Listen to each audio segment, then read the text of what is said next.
Hello everyone, it is Joe here from OmniPoke, the channel that brings you guys everything Pokemon, and as promised, the Full Metal Wall cards have now all been revealed on Poke Beach, and we're going to go over them today and talk about my first impressions of what I feel about them. There's some very interesting, powerful cards in this set, so let's jump straight to the trainers and talk about those first, because we always get a good baseline of what to keep an eye out for combos when we get to see all the trainer cards. So the first card we see is an almost reprint of Devo Spray. This is Z Devolution Spray, which comes with the quirk that you get to choose one of your evolved Pokemon and remove as many evolution cards from that Pokemon as you like and shuffle them into your deck. So, for example, if you're playing a Greninja GX deck, you can get rid of the Greninja and the Frogadier and they go straight back to the deck. So you trade off some flexibility of being able to get extra Pokemon straight back to a basic form, but you have to shuffle them in. And Devo Spray put it straight to your hand, so it's much easier with regular Devo Spray to pick something up and put it onto his mate next to him. Obviously, you can't put it straight back onto the same Pokemon because you have to re-evolve them the next turn. But shuffling them into the deck is really annoying. You don't want clunky Pokemon cards in your deck. Half of your early game setup is trying to pull Pokemon out of your deck, so then you have higher deck quality for the rest of the game. So putting stuff straight back in is kind of rough. I do like that we have some devolution in the format though, because it can provide some nice support for us. It can reuse Lycanrocs, Greninja GX I've already mentioned, a few other key Pokemon that like to hit the field on a certain turn and get a big ability proc off. You can really take advantage of it. So I like that we have a devolution style effect in here. I just think this is a little weaker than a regular Devo Spray because you don't get it to hand. Beastbringer is a new item card, again focusing on Ultra Beasts. It's of course a tool that you can attach if you have exactly 6 prize cards remaining, so start of the game, and your opponent's GX or EX Pokemon is knocked out by damage from an attack of the Ultra Beast this card is attached to, you take 1 more prize card. So this is an interesting card. I know a lot of people are very excited about this card, and I think it has some very niche applications. I don't actually think it's all that powerful, because it's an early game card. So first of all, you need to find it early, which is already sometimes awkward. You don't want to play a lot of copies of this card, because it's only good early on in the game. And you basically need to waste some of your early pressure to wait for a big knockout, basically. Looking at the most impactful Ultra Beasts that we have currently in the format, it's going to be Buzzwole GX, Blacephalon GX, Ultra Necrozma GX. These cards, like the Buzzwole and the Blacephalon, part of the reason they're so good is that they have 1-energy attacks that start taking prize cards. So you don't really want to be using Beastbringer on those. Even the new Buzzwole Pheromosa tag team that we'll talk about is great because of its early game pressure. So there's anti-synergy there. The early 1-attachment attacks that we see from all the good Ultra Beasts are pretty much being ignored if you want to use Beastbringer.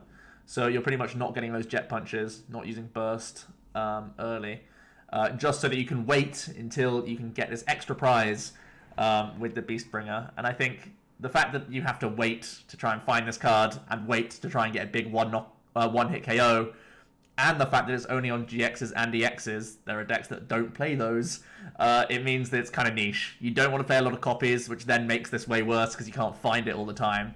So I think this is actually a glamorous card that won't see play, to be honest. I don't think it's powerful enough. The effect is really strong. It's just that the synergy isn't quite there with the Ultra Beast that we want to be using currently in the format. And I don't think it goes alongside any of the Ultra Beasts that haven't been seeing play either, really, because they're just not powerful enough. Metal Core Barrier is a very strong tool card that we're getting from this set. It's called Full Metal Wall for a reason, and I think this is literally the wall that we're looking at here. The metal Pokemon this card is attached to takes 70 less damage from your opponent's attacks. You do get to discard this at the end of your opponent's turn, so you're going to pay 4 and you're going to just keep slamming these on to tank, but my goodness, that's a huge reduction of damage. Minus 70 is nuts. There's even more reduction that we can have in this deck to make our stuff tanky and just live hits. I think this is a very strong tool. Just keeping your main threat with like 3 energies on it is going to be big. There's going to be, we've already seen the Shrine Steelix deck play things like Dumbbells and Metal Frying Pan. I think if metal decks get so popular, I think it means we need to play Frying Pan over this card. But if metal decks stay fairly niche, they can really take advantage of their metal core barrier. I think it's a huge reduction for a turn, and it's just going to keep your main attacker swinging for like 100 plus damage, and you take less, so you're just going to keep your 4 energy commitment safe, basically, which is ridiculous. On to the first supporter of the new set, Ultra Forest Cart Envoy. During this turn, damage from the attacks of your Ultra Beasts isn't affected by the effects of your opponent's active Pokemon. So if they've tried to use something like a Jolteon's GX attack or a Dawnwing's Necrozma's GX attack, something like that, you can get around this, which is pretty cool.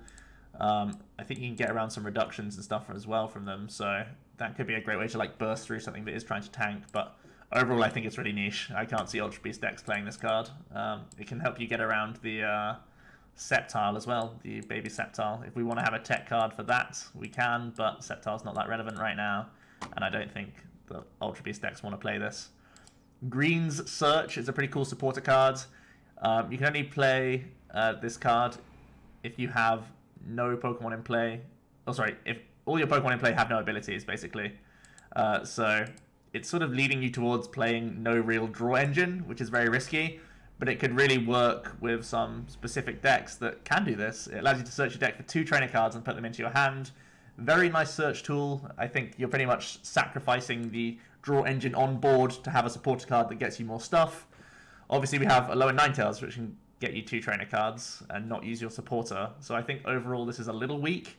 I think there are some decks that will try and play this card. Like I can imagine maybe some rogue Vespiquen decks or some other non-ability based decks can try and use this card. But overall, I think abilities are overwhelmingly powerful in this format. Like, really powerful. Like, you're really, really just wanting those in everything. Every standard deck that I can currently think of wants to play abilities. So I can't see a deck, like a real deck in the format right now, that wants to remove some of these very powerful abilities to make room for this card. I think although it is, in a vacuum, a strong card, it's just not as strong as having a Magcargo on your board, Zoroark on your board, Swampert on your board, Zebstrika on your board, all those sorts of things. I just don't, it doesn't outweigh those qualities that you can have. So it's interesting that we're having some interactions with abilities via supporters now, but it has to be a very good standalone card that doesn't need the help of abilities that can take advantage of this. And I can't think of many cards that will want to be doing that. Molane, he discards 2 metal energy from your hand. If you do, shuffle a trainer card from your discard pile back into your deck. So this is the first sort of card that we've had since Puzzle, I think, that can get trainers back into our deck, which is pretty interesting. Obviously, discarding 2 metal isn't too big of a deal when you have Mount Coronet. This could essentially be a free search for you to get something back, or not free search, free recovery cards that can get back some key trainer cards for you. Ultimately, I don't think there's too many key trainer cards. We already have Palpad for recovery of supporter cards, which are probably the most impactful things to recover. I don't feel like there's an item card that's so powerful that we need it back into the deck. I think it's also very slow. I would rather this just go straight to hand, then it would be very strong. But I think the fact that you're shuffling it straight back in is really, really slow for me. I like that it's essentially a free search if you're a metal deck playing Coronet. And it has discard synergy, but I don't think it's going to be fast enough to get anything in particular back. I can't, again, think of a metal deck that wants to play this. Maybe the stall metal deck just grabbing back more crushing and enhanced hammers, but that's kind of niche in my opinion. Deserted Power Plant, a very powerful stadium card. Each Pokemon GX and EX in play has no abilities.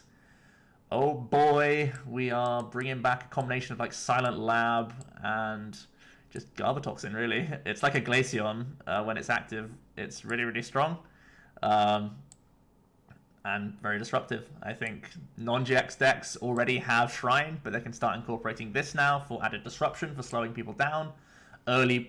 Playing this down early to stopping Lele is going to be a big headache for decks. This is obviously a big counter to Zoroark. They have previously played things like lots of Field Blower. I remember way back in Zoropod when Garbatoxin was big, they played 3 or 4 copies. We might need to go back to playing a lot of stadiums again in Zoroark decks just to have an answer to the Deserted Power Plant. So I think it's a powerful card for sure. I can see this wiggling into decks for early game disruption.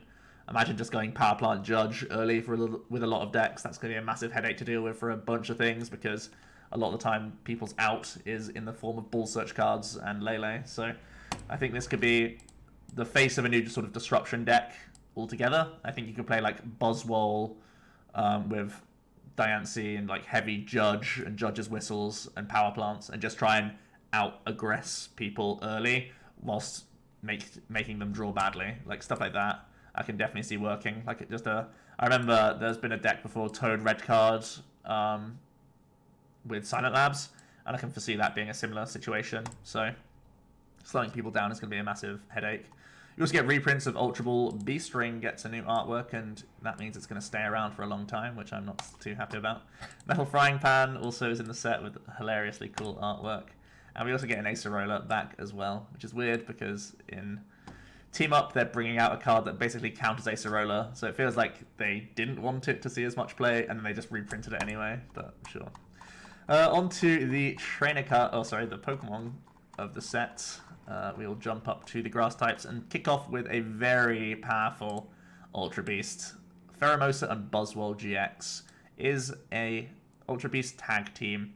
260 hit point grass type, pretty tanky. It has Jet Punch, which is familiar. It does 30 and 30 to one of your opponent's bench Pokemon. Grass typing, notably good for dealing with the likes of Rockruffs early on. Maybe some Woopers out there as well, if there's going to be any Quagsire-based decks for some grass stuff. So, for all the new Water GX stuff that we have. So, not a bad typing to be doing the Jet Punching with. Not quite as good as a Fighting Jet Punch, but still very strong. Good early game pressure. We can buff this damage with a few things, not quite the Diancie, but we do have Beast Energy, of course, that can ramp this up. So potentially Lucia could be sneaking into this deck straight out the gate just because of how powerful a Jet Punch is when you have Beast Energy supporting it for the early pressure. Additionally, we have like Sunny Day Lurantis if we really want to improve the damage output and go for a heavy Buzzwole line. We have the Elegant Soul attack, which does 190 for Grass Colorless. During your next turn, this Pokemon's Elegant Soul attack, his base damage is just 60, which is, again, it reminds me of just regular Buzzwole GX. It's essentially saying you can't use this attack this next turn because your damage output just plummets, but it's not quite as weak as saying you can't use this attack next turn, because you're still able to Jet Punch the following turn or go into a GX attack or something like that. So this is in all regards better than just Buzzwole's, or normal Buzzwole GX's second attack. And it's very comparable. We're using Grass Energies. We have Beast Ring available. We have Vikavolt available because there's also one colorless cost in his attack. So there's a lot of options for this guy. 190 is a great number. Choice Band pushes him a lot. Beast's Energy pushes him as well. So I think it's a really powerful one-hit KO attack option that we have with this guy. And going down to 60 base isn't the worst thing. Like I said, you can just use your other attacks next turn or just use your Gusting effects or whatever. And then we have Beast Game GX. For one Grass Energy, you do 50. And with the plus, if your opponent's active Pokemon is knocked out... Oh no, sorry, not even with the plus. Just 50 damage. If your opponent's active is knocked out, take an extra prize. If this Pokemon has at least 7 extra energy attached to it, you take 3 prize cards instead of 1 extra. So there's the big old highlight reel moment where... you need to get 8 energies onto him, similar to Werelord Magikarp, and you have this devastating effect where you're doing just this 50 damage prod with 8 energy cards, and if you set it up to knock something out, you're taking, 4, 5, or even 6 prize cards if you're knocking out a tag team that only has 50 hit points left. I think personally, like, the 8 energy is more of a pipe dream. But realistically, Beast Game GX doing that 50 and knocking out a Pokemon for 2 prizes is nuts. Like I said, Lucia for Beast Energy is definitely a combo you want with this card, because just going turn 1, attach Beast Game GX on your Zorua, take 1 prize, take another prize, and you're starting to get ready. I think this is just absolutely nuts. What I also think is awesome, like thinking about things like Vikavolt base builds, if you're whiffing on whiffing on your turn 2 Candy Vikavolt, you can still just be Jet Punching, or still just Beast Game for 2 prizes. Like, that's ridiculous. Like, imagine a Vika just being like, oh, I can't do anything this turn. Guess I'll just take 2 prizes this turn. Like, even when you miss Vikavolt. That's crazy. It's absolutely nuts. So I think that Beast Game GX attack is definitely another thing that pushes this guy. I think notable things to mention is it's weak to fire, and there's lots of good fire stuff around. Obviously, the B-string based build could be an option. We could just be seeing B-strings, Nagas, and energy switches for him. Like a stage 1 base build around him. We could be seeing all sorts of different ways to try and build Pheromosa Buzzwole. He could just be a one-off in Vikavolt style stuff or in Turbo Ray style stuff because he's just really good. I think he's a really strong card. We have a Caterpie with Pupation. Pupation. That's the one. Once during your turn, you may flip a coin. If heads, search your deck for a card that evolves from this Pokemon and put it on to this Pokemon and evolve it, shuffle your deck. So, coin flip on evolving. Not bad, not bad. We'd like that on any basic that's relevant, and it gives us a reason to inspect the line a little bit further. The Metapod has the same ability, Emergence. Once during your turn, you may flip a coin. If heads, search your deck for a card that evolves from this Pokemon and put it onto this Pokemon and evolve it. Then shuffle your deck. So, flip that coin, heads. Flip that coin, you go straight from Caterpie into Butterfree in 1 turn. What's the payoff? Well, we have 130 hit points. Search your deck for up to 3 basic energy cards, attach them to your Pokemon in any way that you like, and shuffle your deck. It's good at energy acceleration, but it's a lot of work, and I don't think it's that relevant when you're not doing any damage. And his main attack just does 70. So this glamorous Caterpie Metapod is really awesome, but doesn't really push this Butterfree.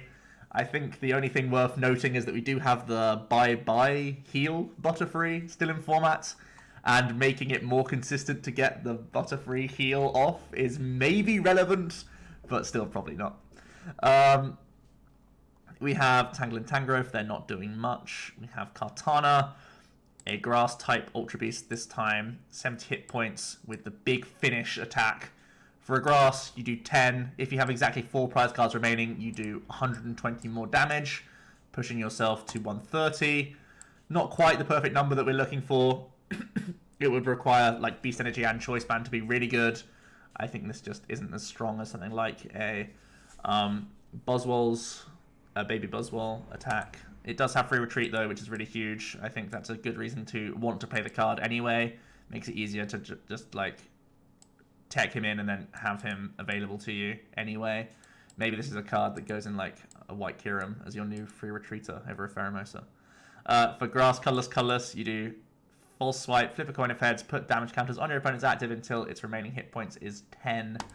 So, again, it could be some memey answer to dealing with some tag teams. We've already seen how Beedrill could be a memey answer to tag teams.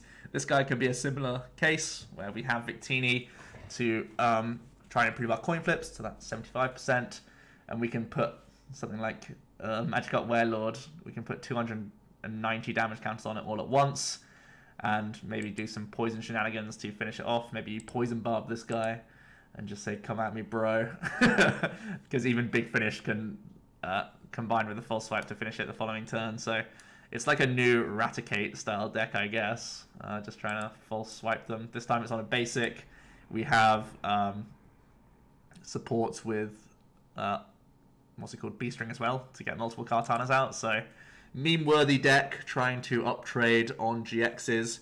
We've seen this Raticate deck be memed around before, the Raticate Break, and that was like a stage 2 that was really slow and had 30 hit point Rattatas. So maybe there's something here between False Swipe. I mean, obviously it's on coin flip, so it's never going to be that competitive.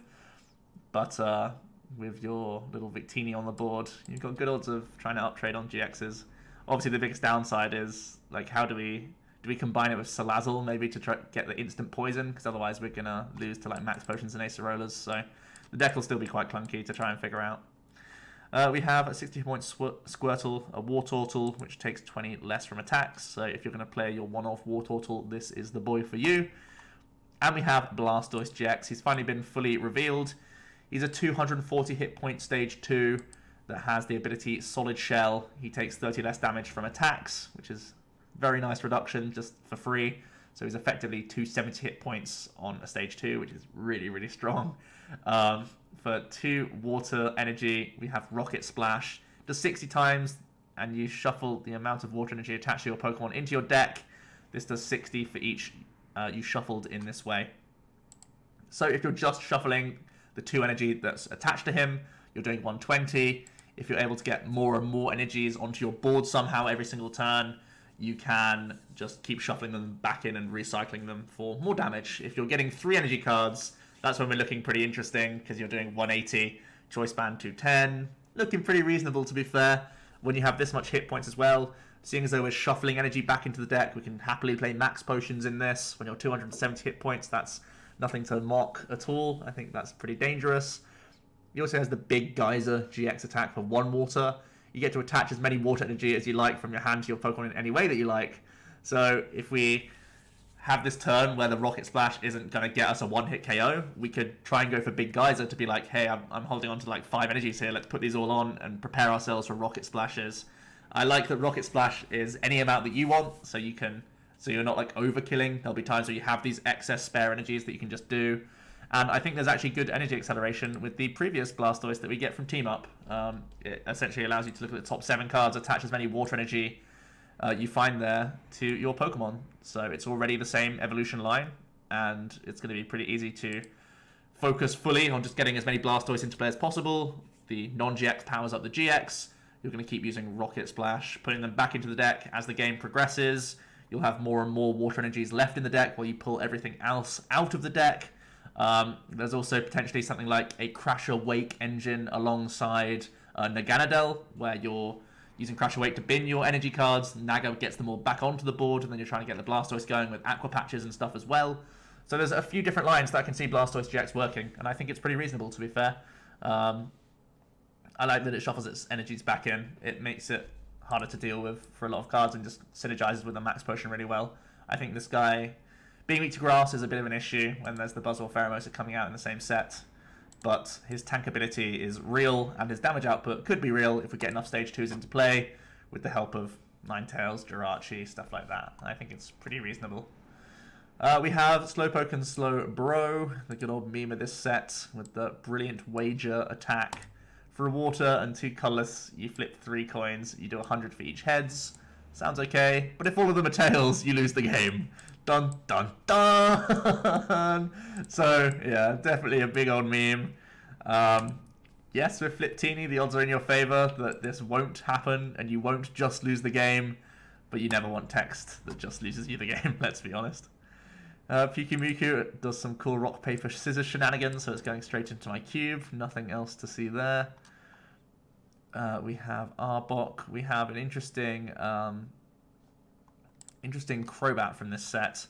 It's 130 hit point stage 2 with the ability Sound Hide. When you play this Pokemon from your hand to evolve one of your Pokemon, you may prevent all effects of your opponent's attacks, including damage done to this guy, until the end of your opponent's next turn. So essentially, when you're evolving, you're sort of protecting your energy and making sure that they have to gust around him, which is pretty annoying. He has the severe poison attack for 3 colorless energy. You do 60.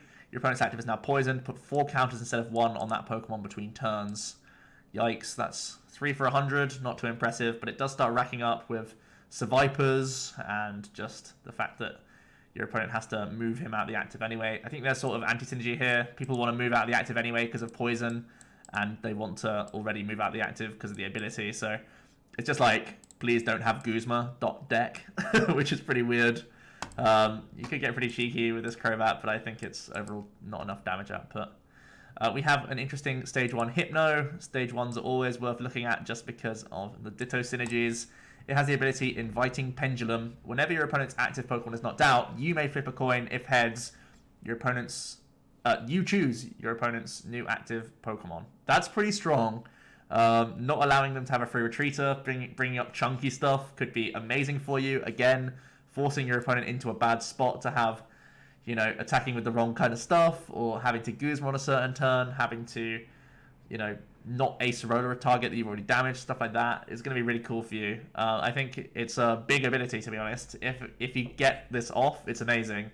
I think the downside is it's a coin flip, so there's only so many chances for you to even attempt this ability. If you're up against a GX deck, you basically have like 2 attempts for this to be relevant for you.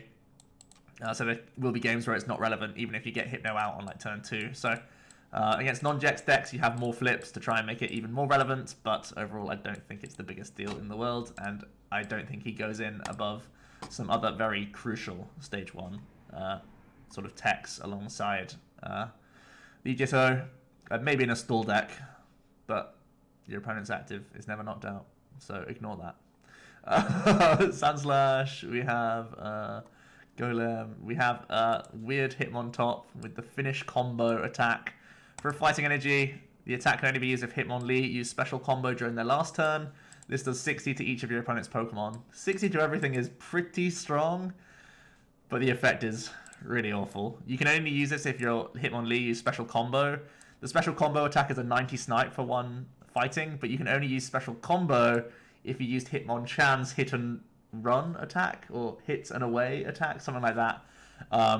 So the idea is turn 1, Hitmonchan hits for 30 and hides to the bench. Turn 2, Hitmonlee does a 90 snipe.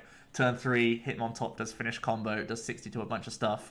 By turn 3, people have evolved out of their basics almost every time. So this 60 is more just sort of setting up damage.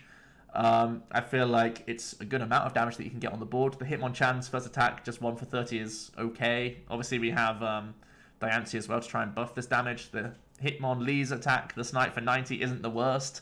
But it's all just like average. You could be down 3 prizes by the time you've done this attack.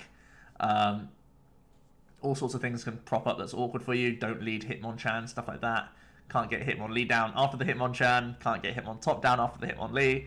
Then your combos are just completely useless and you have to start over again. It'll take a lot of time for you. I guess the idea is you do this Hitmontop attack and then you use like a magical swap to win the game. I think it's way too niche. way too niche. A lot of fun though. Definitely a stream highlight reel moment. Stack Attacker is an Ultra Beast with 120 hit points, fighting type, that has the ability Stone Fence. If your opponent has 3 or less prize cards remaining, this Pokemon's maximum hit points is 200. That's a lot of hit points to get through. I like that it's got the Ultra Beast tag for B-String. I like that it's a fighting type. This can give you damage buff from Diancie. Really strong. He may just end up literally being this brick wall of a Pokemon that sits there. If you're playing a mill deck, he can be a one-off copy for late game, being bigger than a Regigigas. So that's worth noting. He may just see play for the text on him alone. At the same time, though, people want to play Muck against the stall deck a lot of the time because of the likes of Shuckles and Hoopers. So you may be best just sticking with the Regigigas in stall decks. In terms of attacking, he has top down. For 2 fighting and a colorless, you do 110. Flip until you get Tails. For each hedge, discard a card from the top of your opponent's deck. So it's good pressure. Randomly getting rid of a card here or there could be nice. I feel like there's never going to be a quad Stack Attacker stall deck that does like some damage in there, here and there. I don't think it's going to be relevant. So I think if ever you play him, it's like, yeah, maybe a one-of in the stall decks, but I think he's just glamorous and not that strong. Lucario and Melmetal GX we've already talked about, but I'll go over him a little bit again just because we are doing the full review. He's a 260 hit point basic metal with the Metal Fist attack. First of all, for a DCE, you do 50. Search your deck for a metal and attach it to this Pokemon. That's really awesome. Having a DCE attack in general for something like this amount of hit points means he's already ace rollerable, and that's going to be a massive headache to deal with. He has heavy impact for metal, and 2 colorless. You do 150. Vanilla baseline, 160 is a nice number to hit when you put 1 Delmise down, because then you can go Choice Band to 190, which is one-shotting most basic GXs, which is pretty cool. So I think the damage output is pretty much on the money, pretty good for you. I think Metal Fist helps you move into heavy impact quite nicely as well, so that's also very reasonable. Lots of synergy between this guy. He can be used just as Ace Rollering and doing pokes, or you can, you know, if they're not able to deal good enough damage to him on a certain turn, or if they gust around him, because you have just been doing this Ace Roller bounce, you can then start moving into heavy impact and doing pretty good damage. And then the big selling point is the Full Metal Wall GX attack. For a colorless, until the end of this game, your metal Pokemon take 30 less damage from your opponent's attacks. And if you have this extra energy attached, remember it's a colorless and we're already playing DC for his first attack, this Pokemon, you discard all energy from your opponent's active Pokemon, so adding to the stall aspect of this card. So minus 30 for the whole game on all your metal guys is already a massive pain. Pushes this guy to 290 effective hit points, making the Acerola and all the other stall stuff even better. We've already talked about Metal Core, which does minus 70 on certain turns. That's a lot of reduction coming into this guy, which is pretty cool. I can foresee him going into a Steelix Onyx deck just as a 1 copy, and then you can just Acerola him off once you've used your GX attack and used Metal Fist here and there. Literally just as a one-off, but I could also see a quad list where you're just using lots of these and trying to tank all the time with them, which would be an absolute headache because getting this GX attack off is nuts.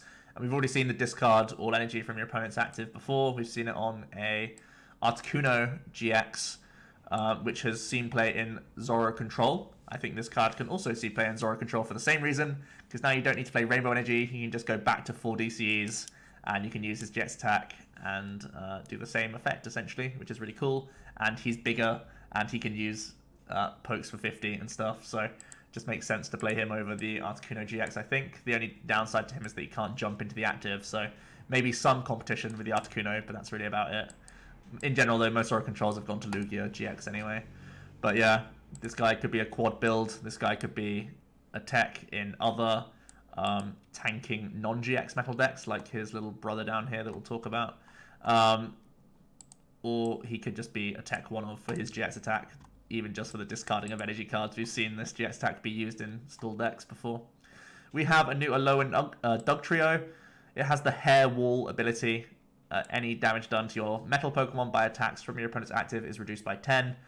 So effectively, if you want to, you could have an extra minus 40 reduction with 4 Dugtrios on your board. So if you're doing the GX attack, minus 30, minus 70 with Dugtrios in play, it could be minus 100 every turn with Frying Pan, or you could go up to minus 140 on specific turns with your Metal Core barrier. So metal Pokemon are super tanky, like super savagely tanky. It's pretty ridiculous, really.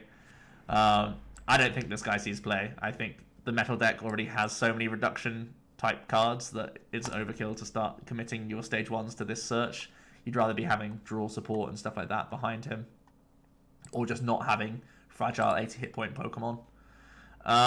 We have an Aggron, which is unimpactful, a Lucario, which does 60 plus 70 if he has a tool attached this turn. Not going to see play. We have a really interesting Genesect. It's a basic with 2 retreat, but its ability, high speed flight form. If your opponent has any GX or EX in play, this has no retreat costs, which makes him a lot more reasonable to have as a tech card, just for being a free retreater for metal decks. And he has the Sprit Beam attack for metal and 2 colorless.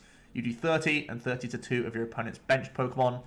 This is deceptively powerful. We've seen this attack before, way back when on a Registeel EX, and he saw play as a colorless attacker in all sorts of decks. Unfortunately, Genesect isn't all colorless attackers, which sort of limits him a lot. To some metal builds, I think you could do some interesting stuff, maybe as a one-of in like a Metagross to set up Tapu Leles and other Pokemon with Choice Band. You could start setting up some Zoroarks for yourself, so then Choice Band attacks with your Metagrosses getting 1-hit KOs on them after that. So there's some cheeky math fixing you can do with this guy, or you can try and be like a spread deck and you can play this with like counter energies and stuff. Could be interesting. I think he's reasonable just for the option of being a free retreater. We have this Meltan. This is the promo that the Japanese guys are getting for their Champions League tournament, and we now know that it's just the same artwork with a new stamp on it or whatever, so that's good to know. We have the Melmetal, which is a stage 1 metal type with 150 base hit points, already pretty big, with the ability Metal Eater. Once during a turn, you may discard a metal Pokemon from your hand, then heal 100 from this Pokemon.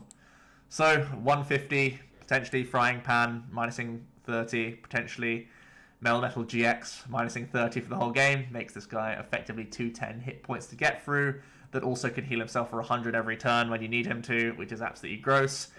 I think he's comparable to Steelix. I've mentioned the Onyx Steelix deck already way too much for how relevant it is in the format, but these two sort of compete with each other. The Steelix has raw base hit points that are better, and it can attack for just 1 DCE, whereas the Melmetal attacks for a lot more energy cards with the 1 metal, 3 colorless, but his damage output is really nice, doing 130, and he can do extra heals. So it's kind of interesting. The Melmetal is way better when people can't 1-hit KO you. So if you think that 210 hit points is enough on a non-GX, this guy's better because his heal is better and his attack is better. But if you imagine decks are going to be ramping to higher numbers, then the Steelix is better because the heal won't be relevant because they'll be two-shotting with their like 200 damage attack. And you can, chain attacks way better because you can just be using tackle with your Steelix. So I think he has to compete with this guy. Honestly, I think the Steelix is stronger just because you have Onyx. That's the main reason why I think the Steelix is stronger. But I think this guy is pretty reasonable as well, and his ability is pretty gross. We have an interesting Fearow that does for a DC 70. Flip a coin of heads, discard 2 energy from your opponent's active Pokemon. This set is full of coin flip attacks, which is really weird. They're pushing the Victini a lot. Discarding energies is good. This is on a DC as well, so it could potentially be a wonderful one-of for a Ditto Prism Star. Discarding energy is just powerful. It's not really a one-of though, because you would want to have the Fliptini in there to make it relevant at all. So I think overall it won't see play. I don't think he'll still play as his own like disruption deck that just removes energy cards, because he's also taking knockouts. And when you take knockouts, they can just have energies in the back ready to swarm you, which is a problem. We have a Glameow and a Purugly with the Stray Cat Dish attack, doing 30. Discard a random card from your opponent's hand. If this Pokemon evolved from Glameow during this turn, discard 2 random cards instead of 1. I think this is completely outclassed by the Persian that we're getting in Team Up, because it's not random. You get to pick the best ones. And then we get to the last Pokemon of this little mini set, and it's going to be the Celesteela GX. I am hyped for this card. I think this card might be... I think the Melmetal is probably the best card of the set. Let me just... Before I say something stupid, let me just see what the best card of the set is. Okay, the Pheromosa is really strong. The Blastoise is really strong. None of the non-GXs really inspire me too much. The Melmetal's strong, but this guy, I think his splash ability just makes me think he might be the best card of the set. 200 hit point, basic, colorless, resistance to fighting. Weakness to lightning is probably the biggest issue here. Because there are going to be Jolteon EXs, Pikachu Zekroms roaming around, Zeraoras, stuff like that. But he has the ability Force Canceller. As long as this is your active Pokemon, prevent all effects of your opponent's GX attacks, including damage done to each of your Pokemon. So this guy can protect you from some big snipe damage attacks from GXs, like Pikarom. They've done all that work to get 6 energies on the board, and then you can bring up this guy. Obviously, they can knock out the Celesteela because of weakness, but you can stop them doing a 170 damage snipe, which is hilarious. You can just play around some GX attacks that your opponents try to set up against you, which is really cool. You're an Ultra Beast as well, so you're Beastring-able, and you are colorless, so you have all the energy acceleration in the world available to you. You have DC available to you. And his Power Cyclone attack takes me back to the Yveltal EX. 110 movement energy from this Pokemon to one of your benched. Super efficient, really, really efficient attack. It's Y-Cyclone on steroids because your damage output is back to being relevant, whereas, doing 90 and moving to the bench isn't anything anymore. Doing 110, now that's important again because you can get 2-hit KOs on GXs really easily, and just recovering DCs or like protecting them is nice. This ability is just added bonus. His Discovery GX attack is also worth noting. For 1 colorless energy, you count your prize cards and put them straight to your hand, and then take that many cards from the top of your deck and put them face down as your prize cards. So it's a small way to, get something key out of the prizes. Some key, like one-of, maybe some Prism Stars. Maybe, because we're all colorless, we could play Tapu Koko Prism Star in our list. Pull that guy straight out of there. Pull whatever we want out, really, to sort of chain some attacks. I think, honestly, because you can use things like Muscle Pad with this 4 retreat cost, this guy could just be like a quad deck as well, where you're just moving between your Celesteelas. If you're using Power Cyclone, you can even use Acerola on this guy, because you can just Power Cyclone and then Acerola, and then attach the Acerola energy to the new Celesteela. I think this guy's good. I think his Lightning Energy weakness is the biggest issue here. I think his GX attack is cute if you really need to pull out something important. I really wish it did some damage. But Power Cyclone is a really good attack, and his ability is strong as well. I think he's just so versatile that he's just one of these cards you want to have in the binder. You just want one. There'll be times where there are GX attacks that are just really important for certain decks, and you can just shut those off. Even on key turns, when you know your opponent's, like, against maybe like a Buzzrock, where you've just got out of their Beastring turn, and you can just see that they have a Lycanroc with an energy attached to them. You can just put this guy active, Obviously, if it's a Rockruff with an energy, it's going to be a lot worse. But if it's maybe not the best example, but there's going to be some situations where your opponent's just powered up a GX attack for game or like for the next turn. So if you can take a knockout with this guy as your active, he's the one taking the knockout, then it can just put your opponent in a spot where they just don't have a response attacker, or they have to Guzma around your Celesteela and stuff. So I think it's just a really awkward Pokemon, and I think it's good for the game. I think it's good in a lot of different decks. I think he's just, yeah, he's a card that I want. His splash ability is awesome. Maybe he's not the best card of the set. Maybe I'm a little overhyping him, but I think the lightning weakness is probably the biggest issue. But I think the outstanding cards are just the GXs of this set, to be honest. For the non-GXs, it feels like they're mainly just filler. I can't think of any non-GX card that's all that relevant. So it looks like we're just looking for the big shiny stuff in this set. Nothing else intrigues me too much. The Genesect's okay. For item cards, I think really the Metal Core Barrier is like the only one that's that relevant. And Deserted Power Plant is a huge card. I think that might be the strongest card of the set, actually.